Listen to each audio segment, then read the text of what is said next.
It is the gutter. It's Ian Ryan sitting in for the big man as we eagerly await his return. But we will push on with transfer chat. I've got Andy Bell, I've got Mark Jones, sports writer for The Mirror, and I've got Adam Melia, all waiting to get stuck in. But before we do, this one is in association with Saily. And for those who don't know, Saily is a new eSIM service app from our friends at NordVPN, where you can choose from several affordable eSIM plans in 200 countries across 8 regions.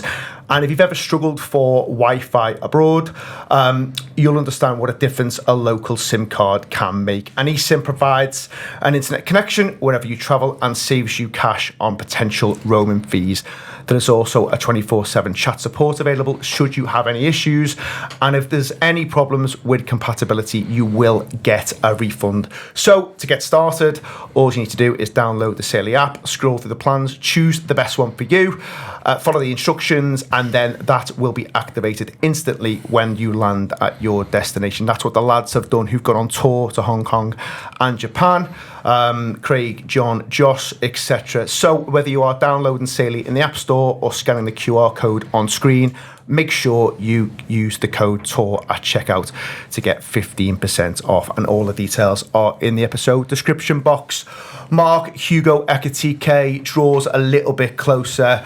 We are led to believe he is now in the country awaiting his medical. 23 years of age, 6-year deal, appears to have plenty about him. On a scale of 1 to 10, how excited should Liverpool fans be? Let's say 9, because that's what he's going to be. I think in the side. Yeah, he's clearly a huge talent. He's got. I think the good thing, you watch clips of him. I watched a 10-minute Bundesliga highlights thing that they put out, and he just looks to have that bit of character about him. He looks to have. I think in the 10 minutes he had about 15 different hairstyles. You know, he's got something about him that you know there's something. Then you know that coming into this club, it's huge. We've seen in the past that perhaps that weighs on a lot of players, but he strikes me as someone who will take it all in stride. He clearly wanted the move. You know, this was a player that was being linked with Liverpool. Liverpool were talking about him a few months ago. It's only come to being now because obviously the situation with Newcastle. But yeah, they've pressed the button. They've gone for him. He's in London right now apparently, and it's all going to get tied up there, and then I'll go to Hong Kong and join him with the squad. So yeah, very exciting, and just the type of player that I think everyone was calling for this summer, wasn't it? Andy, we did the main show yesterday, and I think, broadly speaking, the room was in the camp of being excited. There were one or two concerns. Listen, it's a big fee. There's not a ton of data that sits behind this player for the reasons that we know about. How do you see it? Have you followed it closely? Is it one that you're really excited about? I'm really excited about it. I'm always excited when we sign a centre forward. They're the players that get us off our seats. They're the players who score the goals and give us that bit of joy in our lives every weekend. In the whole, on the whole, you're always sort of more excited for a centre forward signing than a defensive player, albeit Virgil van Dijk gave it a very good go a couple of years ago. So yeah, I think it's massively exciting. It's an exciting risk for Liverpool. You're right to mention the data there. I think ideally Liverpool want around 150 top flight appearances. Hugo Ekitike has just got slightly less than 100. Last season's his first real prolific season in the top 5 leagues, albeit he did okay at Rams, I think, when he was young. So it's exciting risk. He profiles to be exactly the type of player that we need, exactly the type of player that Arne Slot wants in a number 9. He's 6'3", he's physical. There's no question marks as to whether he's going to deal with that side of the Premier League. His goals last season, I think he underperformed his XG by 5, which is the most in the Bundesliga, which you can look at in two ways. You can say, well, maybe there's a bit of a question mark around his finishing and his ball striking, or you could say he's going to revert to the mean and maybe score even more goals for Liverpool next season, plus his development with age, plus sort of extra better coaching and a better team around him. So there's lots of unknowns. It's by no means a guarantee, as maybe Alexander Isak would have been. But that's why we spent sort of 50 million less than what we would have had to spend on Alexander Isak. So very excited, and it looks like over the tour in the Far East we'll get a couple of games to look at him before the season starts. Beth Lindop put out something early this morning for ESPN, which just again hammered home the importance of the manager. It's been a bit of a theme, I think, over the summer in terms of getting some of these big deals over the line, just what a pivotal and crucial figure he is. Liverpool should almost sell itself in many ways, but to have that figurehead who can articulate how he's going to use certain footballers at certain times, that feels like quite a significant thing, because it is definitely helping in getting some of these players over the line. Yeah, and I mean, he's had, considering how little transfer dealing we did last summer. It's been a huge step up in that way, hasn't it? I'm really struck by how much work he's got to do at the moment. It's not just in terms of, when we do the transfer committee games, we sort of, I always think, let's not try and do too much work. Liverpool we're doing a shitload Liverpool of work. are doing a load of work, and that's just in terms of transfers. He's got, he's had. He's got on-field things to deal with, transfer things, and then the sort of like tragic and unprecedented things to deal with as well, in terms of like the emotional side. A massive Far East tour. He's taken on. If we thought maybe he kind of like eased his way in last summer, there's nothing kind of easy about this summer. It feels like the most amount of work I can remember a Liverpool manager kind of having to do over a summer transfer window. So it's also the thing that we've always wanted. I say we, I mean me. The in terms of this much work and this many transfer links that turn out to be genuine. It's incredibly exciting, and it is Liverpool acting like the big club that I think we are, and that they think they are, that they say they are. So, actions speak louder than words with these things, and they are acting very big, upsetting the right people. It's been a really exciting one in terms of transfers, and the Ekitike one specifically, just to sort of touch on him, I really think you can tell it's kind of a bit more of a project, just because when we talk and as Mark and Andy have said, that there's different sort of pros and potential challenges, and all of them they're a bit like ephemeral. They're sort of like there's part of us that are thinking like, if it was Isak, it'd be a bit more of a sure thing. There's stuff around how many games he's had, and then the things that we're hearing about him of being a very skillful player. But then there's the sort of question about whether he'd be able to step up, and whether the weight of the shirt. There's all sorts of things that are not like real. The kind of the ghostly things that we know do make a difference. But it's one where it's going to be exciting to see. I'm not that bothered about the price, to be honest. I don't think it's as high as is quoted in some places. I certainly don't think it's £90 million. I think that there may be a 90, but that may be euros, and that may be after he's won the Champions League and the league next season. So talking 69 down payment, 10 million add-ons, depending on success. That feels less than what was initially reported. Yeah, in terms of it being a non-finished article, but somebody that could be really, really brilliant, I think it's that seems like the right amount of money to me. So, I'm really looking forward to seeing him. The other thing I suppose is that's in our minds is there's a bit of Darwin in everyone's mind, I think, with him, and we know that is the last time we sort of as a club stepped up and paid big money for what we thought was going to be the big sort of figurehead number 9. I think there's definitely ways that they are distinctly different players, despite the fact that they will be occupying a lot of the same positions. Josh Williams wrote in his Substack a really good thing about how he's good outside the box. My friend Christian, who was on the show last week, who's an Eintracht Frankfurt fan, was saying to me last season about how he's very skillful, and I think that thing about dropping deep and being able to use your feet to a better standard than we've had with Darwin is what's really going to set him apart. I think there's loads in what Adam said there, Mark, but what got my attention was maybe just the level of spending as well. Now, the captain does come out before the season finishes and gives it the big one, really, in terms of he expects it to be a massive summer. Sometimes you hear those things and they don't always transpire, but did you envisage Liverpool kind of going to this level of spending? There is a very kind of realistic chance they pull a lot of money in over the coming weeks, but in terms of those huge buys, the likes of Ertz, Ekitike, did you see them kind of going as big as they have done? The only one that sort of sets it apart is Wirtz for me. I think the others, I'd expected them to sign those players. Frimpong, Kerkez were quite apparent for quite a long way out. Ekitike, we were talking about him, being here talking about him a couple of months ago. It's the Vert signing that's just taken everyone, pinned everyone back by the ears and gone, wow, this is what they're doing. And I think that's the big difference about this summer. That how many other summers have we seen, and we've seen Liverpool bring in players. Let's just say take Verts out of it. Would there be this level of excitement, this level of discussion that we're having? I think they're signing the players that we kind of expected them to sign, but the fact they've gone and put Verts into it as well, and there'll be more, as you say, but there'll be players going. But the level of attention, the level of ins and outs, it's perfect for my job. You're always writing about them.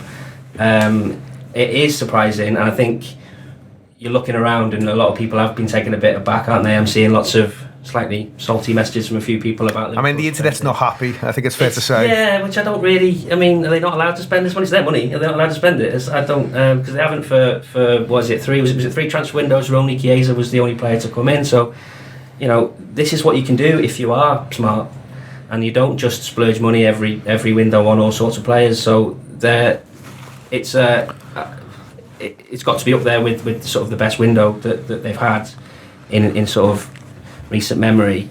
There's more to come, but I just think there's meaning behind it, there's thought behind it, and that's what is exciting to me. It's not just throwing money about. You can see exactly why they're spending the money they are. Yeah, there definitely feels like there's a proper plan in place, Andy, which you can't always level at some of our rivals in the league. In terms of the signing, what do you think it says about the kind of evolving frontline strategy piece?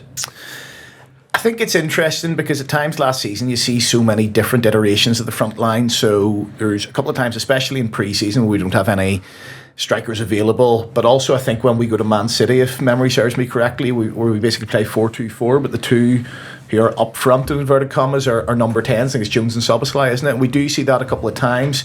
We see quite a lot of Luis Diaz up front. We know that's not his best position, but he was functional there.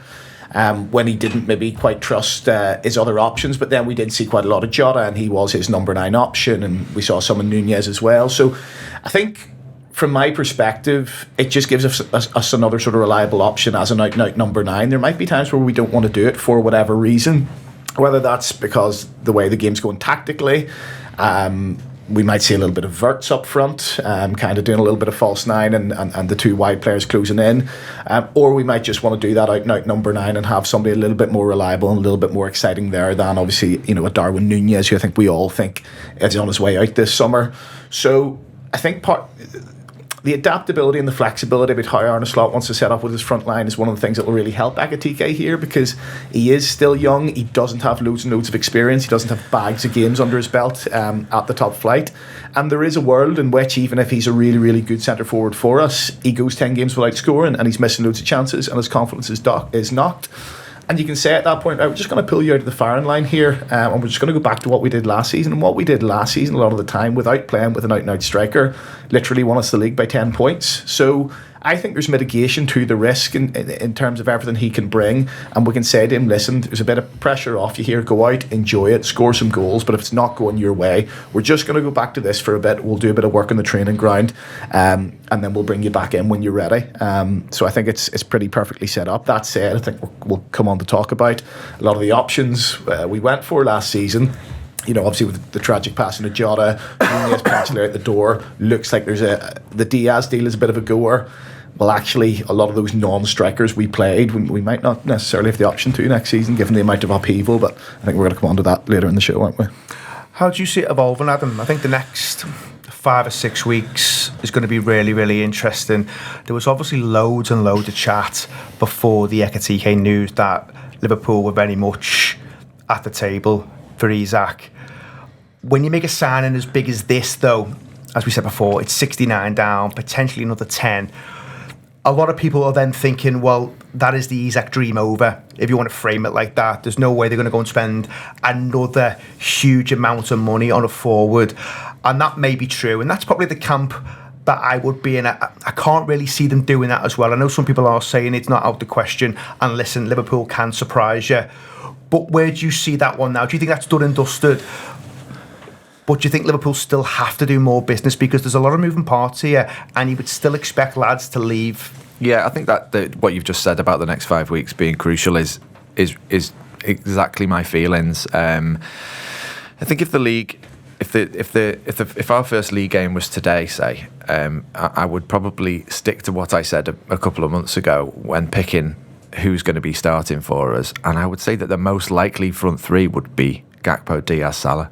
Like if the league started tonight, I suspect that won't be the case by the time the league actually does start. As you say, I think the Diaz thing is a goer, and if nothing else happens, I think that is a more risky position than Slot would kind of like. I think Slot likes sure things, and I think the season may very well end, or by January we very well may be saying that Ekitike, Gakpo, Salah, is the front three. Before he signed, I thought Wirtz was going to be a false nine option, but I do see him being. He started in number 10 the other day, didn't he? Or he started behind the front three, and I thought that would be more likely. I think he would be false nine if we needed to for an extended period, maybe. I mean, we're all guessing, aren't we? Do you think game dependent? Yeah. I do, but I sort of think that Slot will want his ideal, the model for what the start of the season is going to be, and in my mind that evolves through the season, and then you end up somewhere. And I think where they end up somewhere is with Ekitike sort of being the figurehead, the front, the front person, the furthest forward, the spearhead by the end of the season at some point, sort of being brought through. But I don't think Slot's going to want that to be his to be his starting point. So yeah, as I say, if Diaz goes and nobody else comes in, then I think that puts him in a position which he might not choose. And I'm not sure what the answer is. As for Isak, I'm with you really. I think essentially I couldn't have imagined us.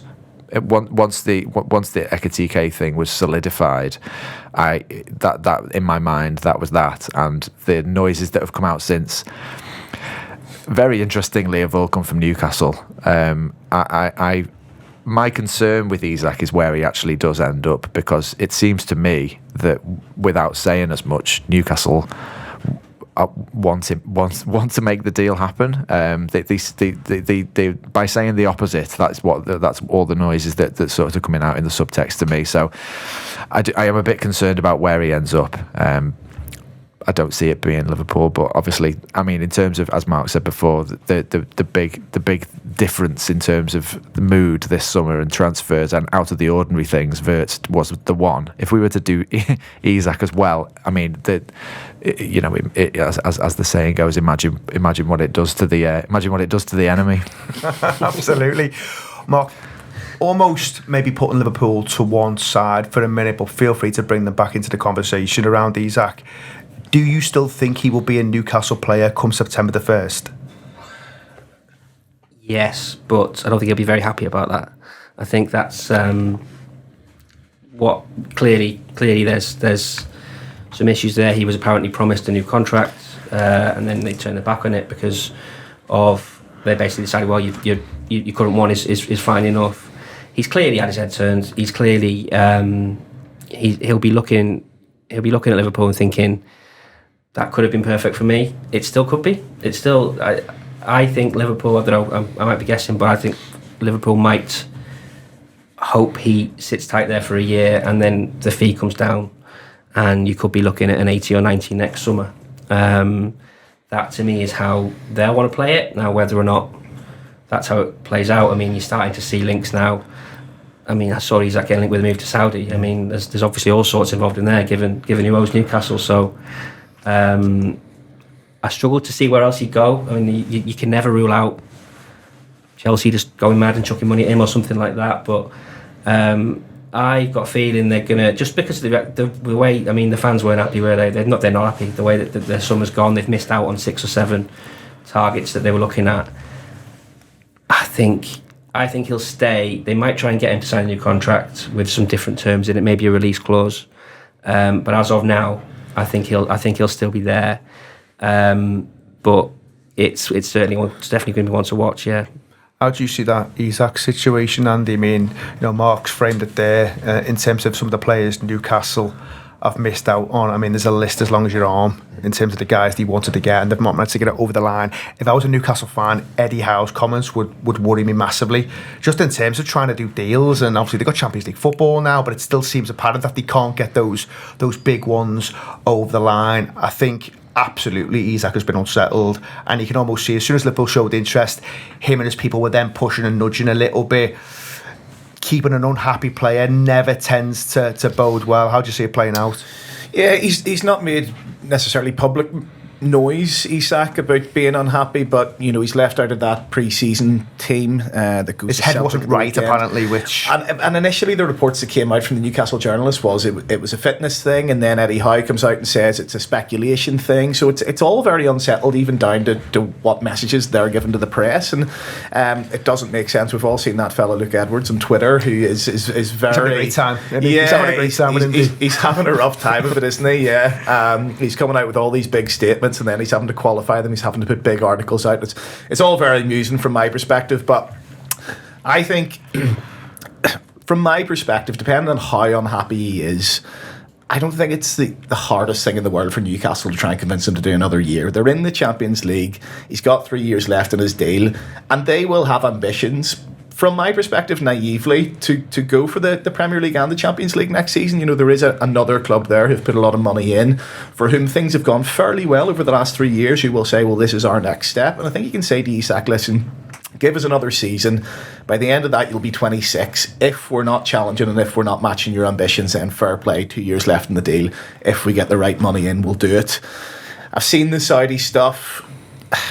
Just for me, why do it at that point of your career? He's arguably one of the best strikers in the world, I would say, maybe behind Harry Kane. So much so that it's strange to me that there aren't other clubs linked. Why aren't Arsenal linked? Even City, why aren't they linked? It could be that he said he wants Liverpool. It's odd. I'm really, as I say, it's a big old price. You'd have to say. Yeah, I'm not sort of saying it to be pessimistic. I just wonder where the next step is for him. I mean, we could think January. It could be one of them. Like Kvaratskhelia was all lined up to go to PSG last summer, and then it didn't happen. But then it did in January.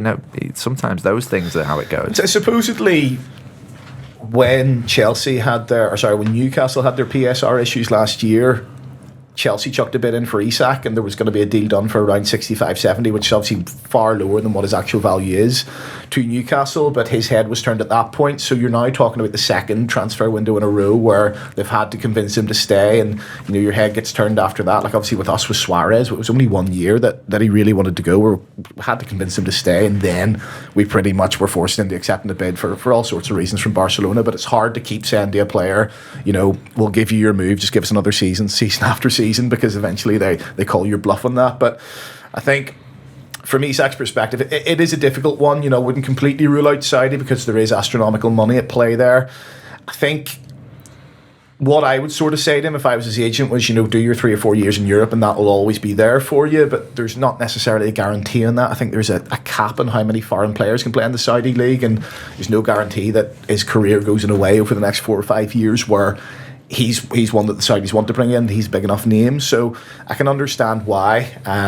I just think he'll probably do another season there, and he'll be gettable next summer. Adam, I want to talk a little bit about kind of quality versus quantity. We did, as I said before, the free show yesterday, and we chatted around just almost the perfect number of forwards for the manager. Obviously, there's 6 last season. With all the potential churn that is being spoken about, and we don't yet know what's happening with Chiesa, Nunes and Diaz, but there's definitely noise around all of those players that they might not be at Liverpool next season. Do you think they replace all of them? Obviously, they've started the ball rolling with Ekitike. If not, would the manager be comfortable with having maybe just 4 forwards, as long as that forward's absolutely packed with quality? Or do you still think there'll be the ambition to have a minimum of 5? You've obviously got the Vert situation as well. He can obviously play further forward. I think they need 5. I thought when we had 6 last season, I said on shows that I wouldn't be surprised if we ended up with 1 less, because I felt like that would suit Slot's needs and his his miles better fitness record, than Klopp. It's sort of we needed a lot of bodies with Klopp's style, and Slot seems to be true to the word that we were told about him, better at keeping players fit. I think that we've obviously we won't have Jota, and I think Nunes is all but gone, so that leaves us with the 3 from last season, and then 4 + 8 is Ekitike. I still think that's one short. I do. Yeah. In terms of who I'm kind of thinking of, I sort of think Eden Gamoa is too young and raw to say that he's. I think he's the 6th. That somebody young is the 6th. So yeah. Where that leads us to, I don't know, because when you talk about the kind of the other links, I'd say the sort of second tier links, the Mateta and Wissa sort of links, I don't really see us going down that road. But yeah, for me, I think that we've been successful when we've had a pool of 5, and I wouldn't like us to go from 6 to 4. How desperate do you think they'll be to keep hold of Luis Diaz? Mark obviously has a good season last year. I think most fans would be in the camp that he's a player that ideally you'd like to keep, but we know there's the stuff around his contract. There's no real appetite to give him a new one. He's made it pretty clear. Again, you're talking about not necessarily in his instance that he's unhappy, but there's a proper desire to maybe go and look elsewhere. How do you see that one playing out? Have Liverpool got the ability to still, obviously he's under contract, but to keep him there? Or do you think his wish for wanting football elsewhere and obviously to get weighed in, essentially, do you think that will end up coming out on top and he will move on? I think this is going to be the thing that determines what comes next. And in terms of, Diaz, it's not that he wants to leave, it's that he wants a new contract, and those things are not the same. Like he would love a new contract here, but he's not going to get one. And so we're in a situation now where I think it's a real test of everything Liverpool do behind the scenes, the culture around the club, everything that you've seen that has been so important in the last few years, going back to the previous manager. Because how many times in these sort of situations have you seen player goes on strike, player says something in the press? Diaz has always struck us as a very hard-working, very dedicated player. He's been brilliant. I thought he was excellent last season, often in what you'd say was not his best position. He was crucial to the team that won the league. So yeah, they want to keep him, but they're not going to do it out of what is their tried and tested method. So I think it's you're now looking at the player and you're saying, look, can you just knuckle down for us and look at going next year? I'm sure that's what they'll be trying to say to him. Now next year he's 29. Is he getting the same offer from Bayern, or is he getting it from Barcelona? That sort of remains to be seen. But I think the club, and everything they've said, every time it comes up, every time you put the question to them, not for sale. Now, what will be interesting is if it creeps up towards that, whatever the next bid is from Bayern, if it's, what was the last one, 60 odd, was it 50 odd, 58, 60? If that creeps up towards 70, 75. Do you think that gets it done? Anything above 70? Is that where you think Liverpool... It's a lot for a 28-year-old with 2 years to go, isn't it? It is a lot, but it will depend on what they've got lined up, and I'm sure we'll talk about them. There's links to several sort of exciting players who play off that left. So I find this one really hard to call, because I do think it's very much reliant on the player, and Liverpool, like I say, Liverpool don't want to be that club who, look at Man United, they've got 5 lads who go in for training after everyone's gone home because they don't want them to be there. I was looking at Chelsea the other day. You go on Chelsea's squad page on Wikipedia. There's a squad. There's the under-21s and there's the other players who...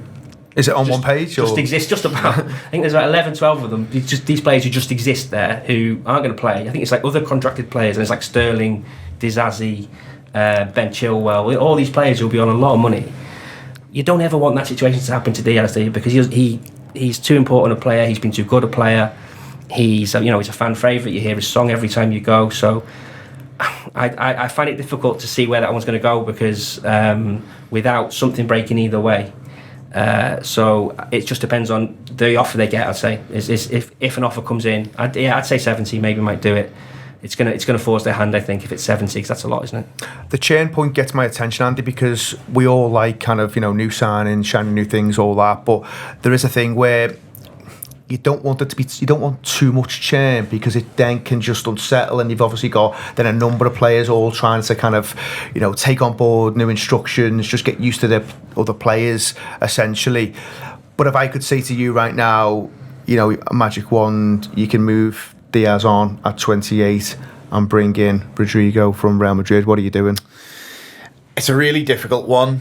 Liverpool have had to do a lot of work this summer for various different reasons anyway, and there's a part of me which just feels like selling Diaz has given us more unnecessary work.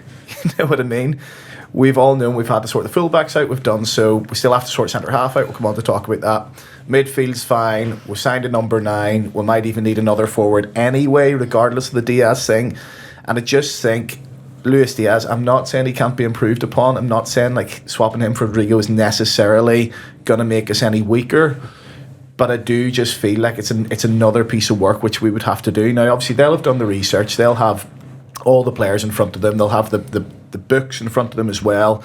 And in terms of the PSR side of things, which doesn't sound like we're in any trouble with or anywhere near in any trouble with, you know, you're talking about 70 million, so we signed him for 50, 4 years ago. So you're reporting that as sort of a 50, 60 million pound profit, which isn't to be sniffed at. But there is a part of me which is that these lads have won the league. Luis Diaz is one of the top level left wingers in Europe, and you know, it's a bit of a sure thing going into next season. He's going to get you between 15 and 20 goals. There's no guarantee Rodrigo does. There's no guarantee Ekitike hits the ground running. And I'm really, really desperate to retain the league, as we all are around the table here. So as many sure things as we can have in what is a summer of upheaval, and I think mostly positive upheaval, I personally wouldn't be doing it. Whether there is a bid which tests the resolve to the extent where they can't turn it down, fair enough, and I'll back the new player who comes in. But I would definitely be leaning towards just keep Diaz for another year, even if that means you maybe lose a bit of money on him. What do you think the next couple of weeks looks like, Adam? I mean, there's obviously been the incomings now. It feels like there needs to be a period where Liverpool start to shift one or two out. But the Mark Gay thing, which was very, very kind of prominent a couple of weeks ago, seems to have died down a little bit. Do you still expect that to happen? It needs to. I think I'm hoping that it's just that it's just there and there's details to be done, and it seems as though there isn't really a party that it kind of doesn't suit. I think with him only having a year left, I think it sort of suits Palace to get some money for him. Obviously, the player wants it. We need somebody in that position. We have done for that many seasons that I think that's why you're seeing us going for somebody like him. Really, I think he probably counts as a kind of second tier target. Really, to be fair, because of his age, and I think he's a good player, and I think he'll be a good signing. As Andy said, we're verging on having too much work to do, and I think probably it is the Diaz thing that tips it either way. But to go back to what Mark was talking, when he talks about those valuations, I just think that there's a point where it gets done, and at that point we are beyond the tipping point into having a lot to do, both in terms of getting the players in and then getting them integrated. If you're just completely cold about it, I think that Rodrigo is probably an upgrade. I think probably an upgrade on Diaz, but that's without taking that's sort of removing all of the context which I've just described, and there's other things as well. You know, I'm not Diaz's biggest fan, but I think that you can't sort of ignore his qualities. He's always there. He doesn't moan. He's never injured. He has improved his numbers. Just because he's kind of like not the player that I sort of see maybe as my dream player in that position doesn't mean you can kind of ignore them things and then expect somebody, even if they are, you know, a Brazil international that plays for Real Madrid, to step in and instantly be at that level. So you also can't fault him, Adam, for wanting to go, because he's been one of our top players for do you know what? 3 years, and he's been, by looks at the reports, on less money than Nat Phillips all that time. Like, that's crazy. I know. If it wasn't for his dad. His dad does all his moaning for him, which you presume it's quite that severe. You presume that Diaz is kind of on board with the moaning dad element, and that's why he sort of like subcontracts the moaning out to his old fella. But anyway, I was just sort of thinking that his dream is Barcelona. The one thing that might keep him here for another year is that Barcelona have obviously got their money troubles, and if he doesn't really want Bayern, Liverpool, you know, if it was Barcelona making the bids that Bayern are making this week, I think he'd be already making noises, and you'd say that's almost a sure thing. But if he was to hang around for another season, then he'd be cheaper, and Barcelona then might be able to afford him. Who knows how these things go? But I can sort of imagine that in the background. But yeah, I'm interested to live in the world where we have this much work to do. But yeah, I think in terms of it being like the sure things that you can kind of hang your hat on, I can really see the temptation to keep Diaz around for another season. Certainly, if he was to go and then we weren't to get Rodriguez, you can't get Rodrigo. I'm just, we're kind of assuming that happens. If it didn't, then you'd be like, this amazingly exciting summer is potentially, you can see where it like goes wrong really. The forward stuff is definitely the most exciting, Mark, but Liverpool, they will have to do business at centre half. They've let Quansah go. For me, there's no world where you can go into a Premier League season with just 3, and obviously we know 2 of the 3 have been prone to injuries in the past. Is it Mark Gay where they land here? Because I noticed David Ornstein last night talking a little bit about Spurs suddenly starting to maybe consider entering that race. The player, by all accounts, wouldn't be against sitting tight for a year and then having more options in 12 months. I think that's something that people tend to put out there, but I think he will be quite keen to get himself a move sooner rather than later. But he will be thinking about the World Cup next year and what that looks like for him. Do you see him being the main focal point now for Liverpool in terms of that centre-half position? I think so, just because I know work has gone into it. And then, as you said, I think it did all go a bit quiet about a few weeks back. Everything went quiet, obviously, for a short period. But there has been this interest for a while. They did step it up. I think they're waiting on the price, I think, because he's got this year left. I think Liverpool will value him at a certain price, possibly 35, 40. Palace will be looking more 50, 60. You're in a situation where Liverpool are probably happy to wait because there's nothing imminent on the horizon. That means he has to come in. Konate's not going anywhere yet. Van Dijk's staying, obviously. Joe Gomez is around. It's not enough for the season, I agree, but it's okay for now. So I still think it'll be the one, because I don't think that they wouldn't have sold Quansah without bringing someone in, or knowing they're going to bring someone in. The issue is, as you said, the Spurs link now, which kind of came out of nowhere a bit last night, didn't it? And that has a potential to throw a bit of a spanner in the works, because Spurs are suddenly throwing money around, aren't they? It's not really like them, but they're obviously, they brought in Kudus, they're looking at Gibbs White, and you could have a situation if they did just throw down, say, a 50, then what's Liverpool's move then? So I think it'll be dependent on that. The player himself, yeah, I'm sure he would like the move now because he wants to test himself at the highest level. The World Cup thing will be in his mind. Does he go in as first choice at Spurs? Possibly. And there's some noise about Romero going, hasn't there? There has been for a while. Atletico Madrid been linked with him. Van der Ven, never far away from a hamstring injury. So will he sort of quickly establish himself as that main man potentially? I just think, I think Liverpool have identified him, and this summer, the way it's gone, once they zero in on you, then they're going to get it done. So I still expect it to be done. I just think it might need a little bit of a wiggle room on price. There might be a player thrown in the other way. There's been a few links here and there, hasn't there, with some players that Palace was quite fancy. Do you think, Andy, in terms of that centre half, the next one to come through the door, you mentioned before about the amount of games Liverpool ideally want you to have before they kind of start to firm up that interest.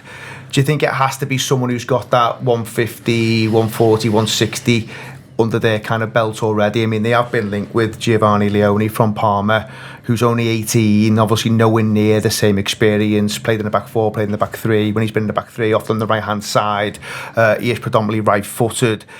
That's been mentioned for around about 35 million, loads and loads of promise and potential. Apparently, the Milan clubs are sniffing around as well. Could you see them pivoting towards something like that, given the inexperience, or do you think if it was someone like him, he's almost coming in as another option, a fifth option, if you like? Definitely, I think so. From my perspective, last season, I thought we were maybe one light anyway at centre-half. Now, that's before we've sold Quansah on, so I think we definitely need 2. And, I'm not averse to a signing like that, but it would have to be the second of the 2. I think the first has to be a sure thing. And I think a sure thing is Marc Guéhi, if you can get him. Obviously a massive bonus, the fact that you could get him for around 30, 35 million by the sounds of things.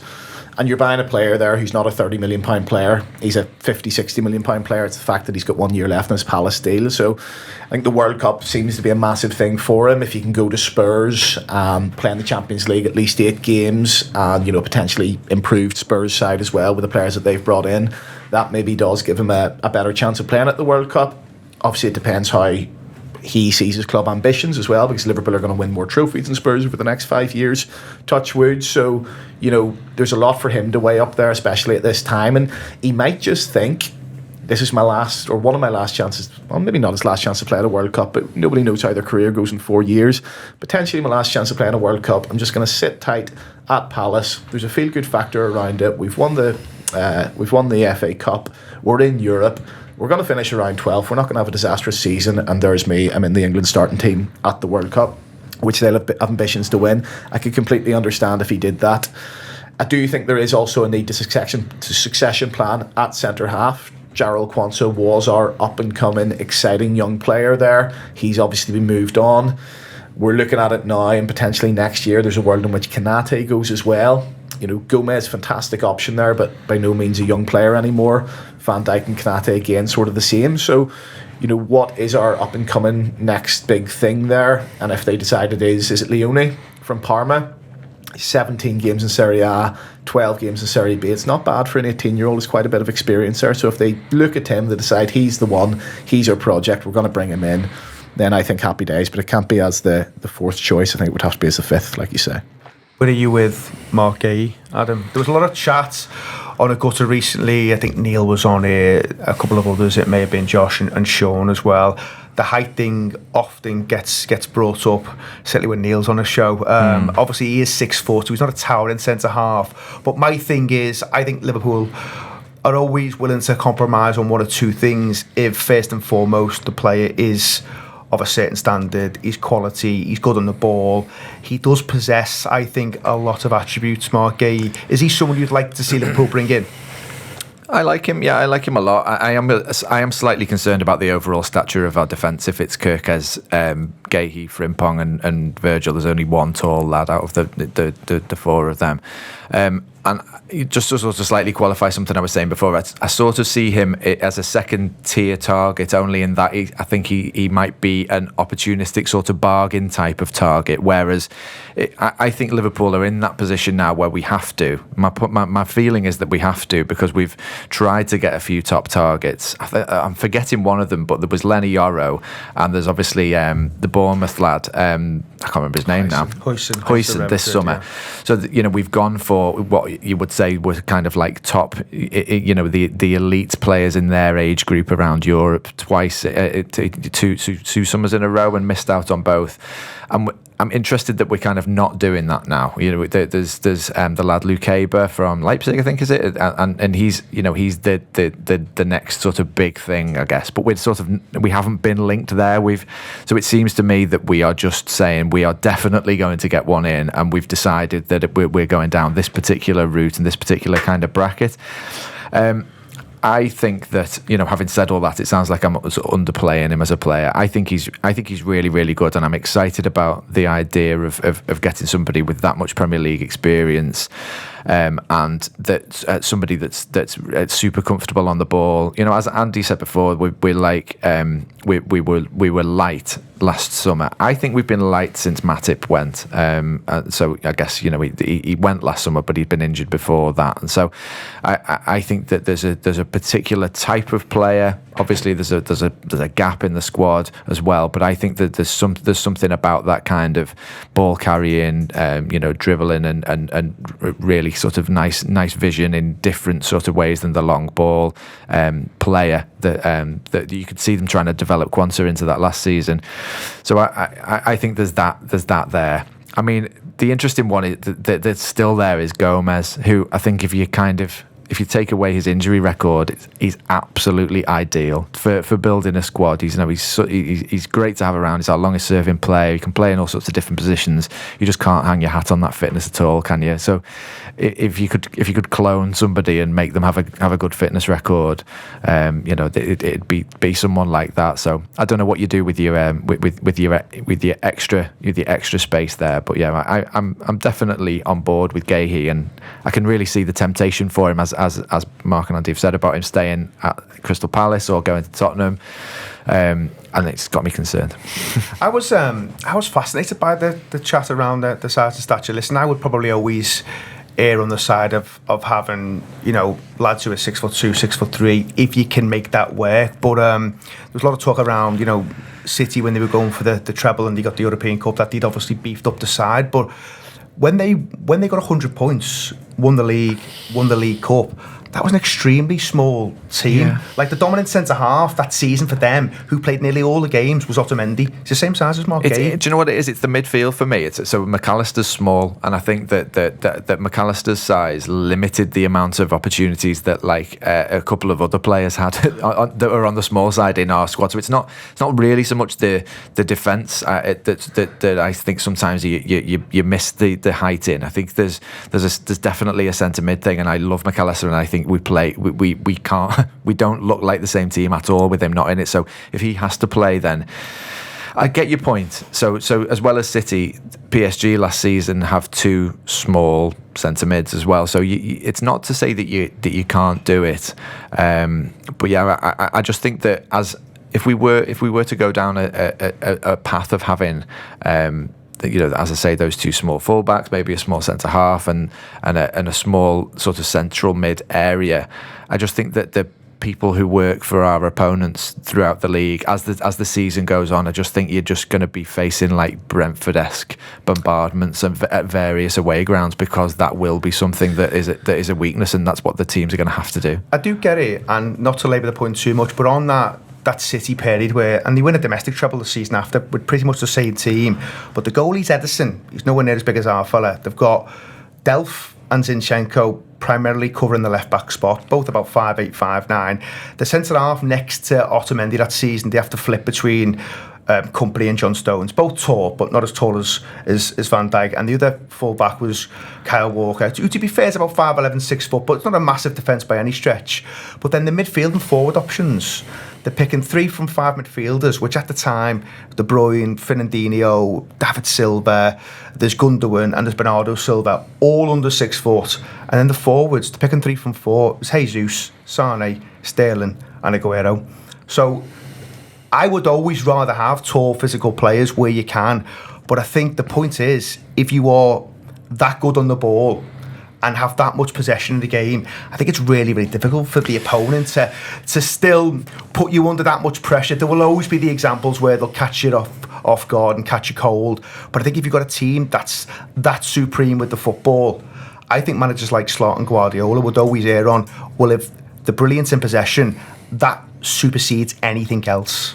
I think I think I'm not disagreeing with you. I just think that there's some extreme physicality at that time in that City lineup that you've just read out, that I think maybe takes away from some of the slightly smaller players. You're talking about. I'm thinking about Walker and Gundogan there. Fernandinho's not tall, but he was built like a brick shit house. I think there's a particular stature of player like Terminator, Iberian Terminators that Guardiola likes to sign, and they're not necessarily the tallest, but they're big and physical, and I think that's kind of how he gets around that, as well as with the technical level. I think as well, part of the reason that perhaps Elliott didn't quite get the minutes last season that he was due was because of his height and the fact that we had McAllister in that midfield. I think that's totally fair. I totally agree with that. Yeah, and Florian Wirtz is coming in, who's going to play every game, like McAllister's going to play more or less every game, so we do have to contend with that. The one thing I would say on Gahey is,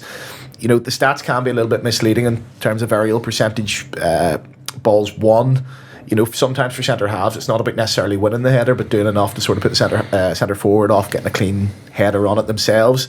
And I haven't seen I've not seen loads and loads of Palace, but you don't necessarily see Mark Gahey getting out jumped every weekend and tall strikers scoring against Crystal Palace. So I've not seen any of that come up. So maybe that's sort of a little bit misleading. But generally you're right. The Premier League's quite a unique league in the sense that you can have by far the better technical team, and then all of a sudden you're playing against Watford and it's Etienne Capoue and Troy Deeney who just run all over you, and you find yourself 3-0 down at half time. It's just one of those funny leagues, but I trust us they've done the due diligence in that, and if they want to sign Gay, I think that's probably the right one. I do always remember Carragher saying when he was sometimes in the tunnel at Highbury, for instance, it was quite apparent that most of Arsenal's team were well above 6 foot, and it could be quite intimidating when those tunnels were really, really tight and close.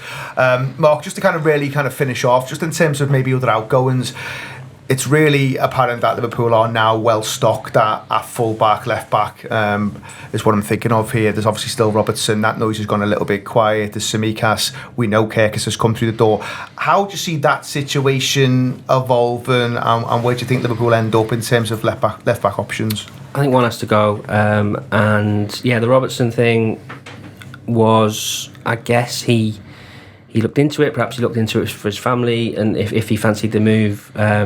We know, we've been talking about it with Diaz, Robertson isn't going to get a new contract, so he's got 1 more year left. We know that for a given. So if an offer came in and Robertson fancied it, then I'm sure he'll go with everyone's best wishes. I personally would keep him for another year to play the odd game. Obviously, Kirkes will be the starting left back, but Robertson's still got it in him. He can still do the things that. I mean, you see Kirkes and he's flying up and down. He's overlapping everywhere, isn't he? If you're saying to Robertson, you're going to play fewer games, well, he's going to put in 40 games worth of effort into 10 games, isn't he? He's going to really try and do that. Which leaves Tsimikas, who seems to just be happy to be there all the time. He seems to be happy to go along on the trips, and he said himself, hasn't he? He's more than happy playing his 20 odd games at the Broadway of football. At the Broadway of football, yeah, good lad, yeah, it was good. So yeah, he's there on the Broadway. He's got his name on the walk. He's all there. But he, I think last season he actually played more games than he had in any other, because they were doing that swap with Robertson, the 60-30s and all that sort of stuff. I just don't see that for him. So I think maybe the club are just almost waiting for something. Surely someone would take a punt on him at a 10 million, say. I thought we all know his limitations, but I thought last season he was largely fine. There wasn't too many massive errors sort of leading to anything. So I'd still expect him to leave, and he should go and play at a decent level because he's probably about 28 now. So I'd expect him to leave, and Robertson. Robertson, we know the competitor he is. He's probably already given Kirkes a few kicks in training, isn't he? It was interesting to see that the Preston game, he obviously played centre back, didn't he? He played inside him. So could you see that in a, probably not, but could you see it in not from starting games, but maybe half an hour to go in certain matches when they're 3-0 up? Could that be something they look at? I think, but ultimately, I think Tsimikas will be the one who ends up leaving. That has been the gutter. I think that will do us. Thank you to all the guests. The main fella is back soon.